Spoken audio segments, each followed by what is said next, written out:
Morning class, how are you all? I hope you all are fine. So this is your Hindi class. Today we will read chapter number 10 of your Hindi class 5th.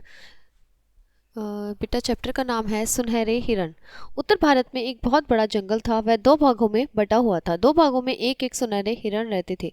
दोनों ने अपना अपना दल बनाया हुआ था। दाहिनी ओर रहने वाले हिरण का नाम वटू था और बाई ओर रहने वाले हिरण का नाम सुखू था।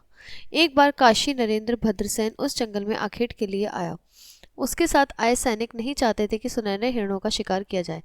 जंगल में वे राजा को इधर उधर दौड़ाते रहे। हिरण हाथ नहीं आए। तब राजा निराश होकर वापस अपनी राजधानी लौट गया।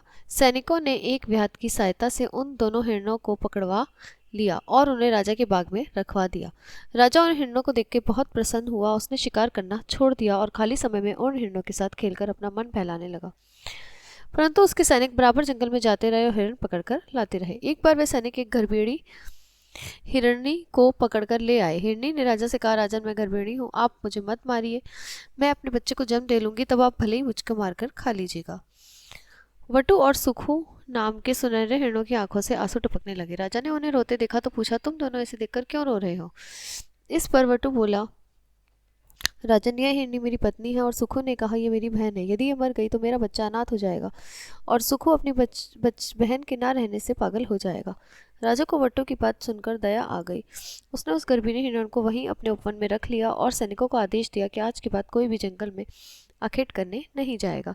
सभी जीवों की हिंसा पर उसने रोक लगा दी। उसके बाद दोनों सुनहरे हिरण और गर्भिणी हिरणी राजा के उपवन में सुखपूर्वक रहने लगे। समय आने पर हिरणी ने एक सुंदर सुनहरे हिरण को जन्म दिया। राजा उस बच्चे को देखकर बहुत प्रसन्न हुआ।